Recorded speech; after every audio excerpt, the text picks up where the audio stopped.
So baptism today will accomplish two important spiritual and physical realities for us. Spiritually, baptism points to the one being baptized to their relationship to Christ.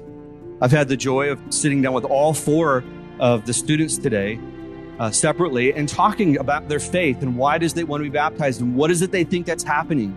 And none of them took it lightly. There was some fear. There was a weightiness that was happening, like what's going on.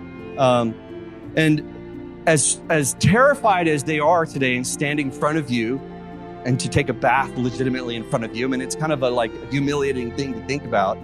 They still want to do it because they understand the importance of what they are doing. They are receiving publicly the sign to point to all of you, I am God's child because this is what He did to me.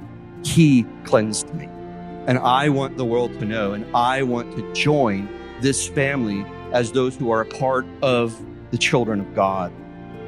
And for us who are observing, it's once again a reminder to remind us of our cleansing, to remind us of our hope, to remind us of our unification with Christ. I know some of you were baptized at a very young age and maybe in some other denominations where baptism wasn't as significant in those churches. And so some people have asked me, do I need to be baptized again? I said, well, if you believed and you were baptized, the sign may not have meant something to you then, but it should now. And it's okay to look back and say, I know that this is true of me and I can stand and have my faith encouraged as I watch these people's faith come to reality as they are baptized. So we find our confidence in what Christ has done by what is happening to us this morning. So I can significantly say that in this phrase, remember your baptism, the moment you're struggling, the moment you're in failure, the moment that you think, I'm not quite sure God is happy with me, I'm not sure God is pleased with me.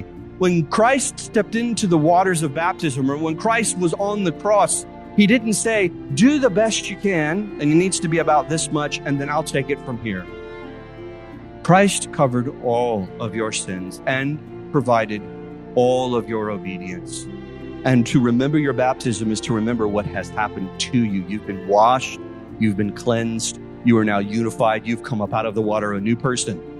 You are not the old person. And we remember what God has done to us.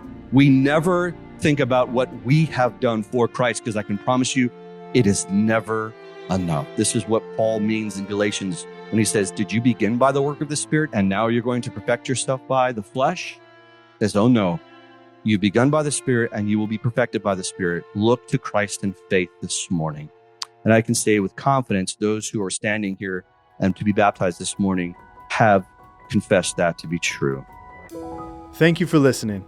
Today's reminder is from John Moffitt, pastor of Grace Reformed Church in Spring Hill, Tennessee.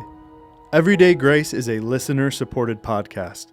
If you would like to help support our ministry, please visit theocast.org/give.